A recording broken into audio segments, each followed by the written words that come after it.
నమస్కారం. ఈరోజు అంతర్వేది క్షేత్రంలో లక్ష్మీ నరసింహస్వామి వారి కళ్యాణోత్సవం సందర్భంగా దగ్గరలో ఉన్నటువంటి నరసింహస్వామి వారి ఆలయ దర్శనం చేయాలి.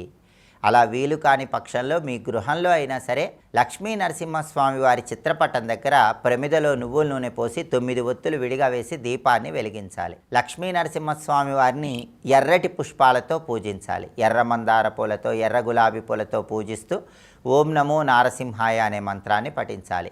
లక్ష్మీ నరసింహస్వామికి వడపప్పు పానక నైవేద్యంగా సమర్పించాలి. లక్ష్మీ నృసింహ కరావలంబ స్తోత్రాన్ని దగ్గరలో ఉన్నటువంటి నరసింహస్వామి ఆలయంలో కూర్చొని వీలైనన్ని సార్లు పఠించాలి లేదా శ్రవణం చేయాలి. ఇలా చేస్తే నరసింహస్వామి అనుగ్రహం వల్ల శత్రుబాధలు, దృష్టి దోషాలు వీటన్నిటి నుంచి సులభంగా బయటపడవచ్చు. అలాగే దగ్గరలో ఉన్నటువంటి నరసింహస్వామి ఆలయంలో స్వామివారి కళ్యాణోత్సవం జరుగుతూ ఉన్నట్లయితే దాన్ని వీక్షించాలి. అంతర్వేది లక్ష్మీ నరసింహస్వామి వారి కళ్యాణోత్సవం సందర్భంగా మీకు దగ్గరలో ఉన్నటువంటి నరసింహస్వామి ఆలయ దర్శనం చేయటం, అలా వీలు కాని పక్షంలో గృహంలోనే నరసింహస్వామిని అర్చన చేయటం ద్వారా నరసింహస్వామి సంపూర్ణమైన అనుగ్రహానికి ప్రతి ఒక్కరూ సులభంగా పాత్రలు కావచ్చు. అలాగే ఈ రోజుల్లో చాలామందికి ఉన్నటువంటి ప్రధానమైన సమస్య సంపాదించిన ధనం నిలబడకపోవటం. ధనం ఎంత సంపాదించినా సరే అవసరానికి ధనం చేతిలో లేక డబ్బు ఖర్చు అయిపోవటం వల్ల చాలామంది ఇబ్బంది పడుతూ ఉంటారు. సంపాదించిన ధనం నిలబడాలంటే పరిహార శాస్త్రంలో చెప్పబడిన 8 ప్రమిదల పరిహారాన్ని పాటించాలి. ఈ 8 ప్రమిదల పరిహారం తమిళనాడు ప్రాంతంలో చాలామంది ఆచరిస్తూ ఉంటారని కూడా ప్రామాణిక పరిహార శాస్త్ర గ్రంథాల్లో చెప్పారు. ఈ 8 ప్రమిదల పరిహారం ఎలా ఆచరించాలంటే శుక్రవారం పూట మీ గృహంలో పూజా మందిరంలో లక్ష్మీదేవి చిత్రపటానికి గంధం బొట్లు, కుంకుమ బొట్లు పెట్టి ఆ చిత్రపటం దగ్గర 8 కొత్త ఎర్రటి మట్టి ప్రమిదలను ఉంచాలి. ఆ 8 కొత్త ఎర్రటి మట్టి ప్రమిదల్లో ఆవు నెయ్యి కానీ నువ్వుల నూనె కానీ పోసి ఒత్తులు వేసి దీపాలు వెలిగించాలి. అలా 8 కొత్త ఎర్రటి మట్టి ప్రమిదల్లో లక్ష్మీదేవి చిత్రపటం దగ్గర దీపాలు వెలిగించాక ఆ 8 మట్టి ప్రమిదల దగ్గర 8 రకాలైనటువంటి తీపి పదార్థాలు ఉంచాలి. అలా 8 రకాలైన తీపి పదార్థాలు ఉంచిన తర్వాత లక్ష్మీ పూజ పూర్తి కాగానే వాటిని కుటుంబంలో సభ్యులు ప్రసాదంగా స్వీకరించి ఇతరులకు కూడా పంచిపెట్టాలి. దీన్నే 8 ప్రమిదల పరిహారం అనే పేరుతో పిలుస్తారు. 6 శుక్రవారాలు ఎవరైతే ఈ 8 ప్రమిదలకు సంబంధించిన విధి విధానం పూజా మందిరంలో లక్ష్మీదేవి చిత్రపటం దగ్గర ఆచరిస్తారో వాళ్ళకి 6 శుక్రవారాలు పూర్తయిన తర్వాత సంపాదించిన ధనం క్రమక్రమంగా నిలబడుతుంది.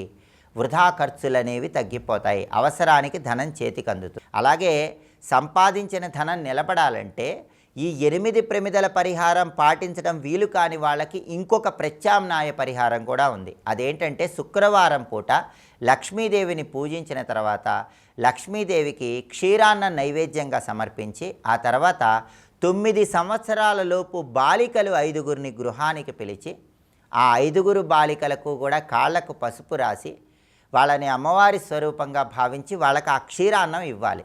ఇలా 6 శుక్రవారాలు చేసినా కూడా సంపాదించిన ధనం అనేది నిలబడుతుందని ప్రామాణిక పరిహార శాస్త్ర గ్రంథాల్లో చెప్పారు.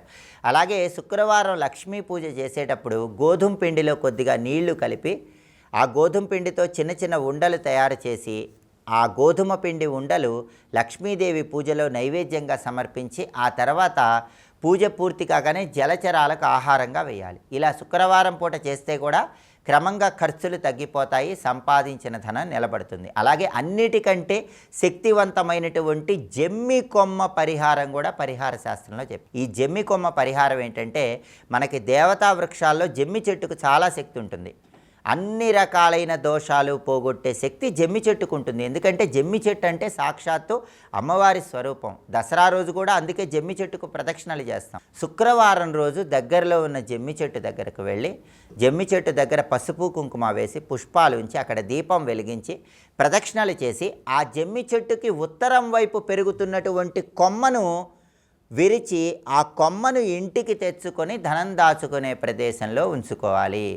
ఏ ఇంటి యజమానైతే శుక్రవారం పూట జమ్మి చెట్టు దగ్గరకు వెళ్ళి దీపం పెట్టి వీలైతే బెల్లం పొంగలి నైవేద్యం పెట్టి జమ్మి చెట్టుకు ప్రదక్షిణలు చేసి ఆ తర్వాత జమ్మి చెట్టుకు ఉత్తరం వైపు పెరుగుతున్నటువంటి కొమ్మను గృహానికి తెచ్చుకొని ధనం దాచుకునే ప్రదేశంలో ఉంచుకుంటాడో ఆ ఇంట్లో కాలి అందెలు గల్లు గల్లుమని స్థిరలక్ష్మి నాట్యం చేస్తుంది. అంటే సంపాదించిన ధనం నిలబడుతుంది, ఖర్చులు అనేటటువంటివి తగ్గిపోతాయి, అవసరానికి ధనం సమకూరుతుంది. అలాగే ఖర్చులు తగ్గటానికి మంత్రశాస్త్రంలో ఒక ప్రత్యేకమైనటువంటి లక్ష్మీ మంత్రాన్ని చెప్పారు.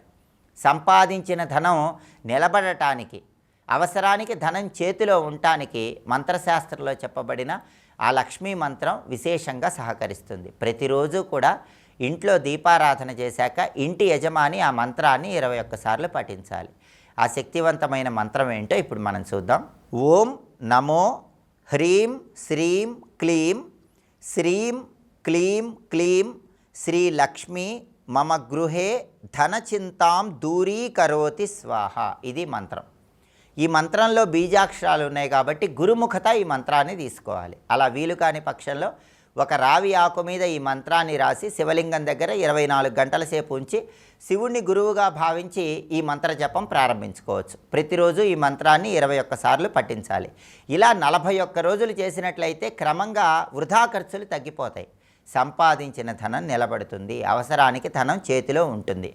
సంపాదించిన ధనం నిలబడటానికి, వృధా ఖర్చులు తగ్గిపోవటానికి మంత్రశాస్త్రంలో చెప్పబడినటువంటి ఏ శక్తివంతమైన మంత్రాన్ని ఇంటి యజమాని ప్రతిరోజు 21 సార్లు పఠిస్తే అద్భుత ఫలితాలు కలుగుతాయో ఇంకొకసారి చూద్దాం. మరి ఓం నమో హ్రీం శ్రీం క్లీం శ్రీం క్లీం క్లీం శ్రీ లక్ష్మీ మమ గృహే ధనచింతాం దూరీకరోతి స్వాహ.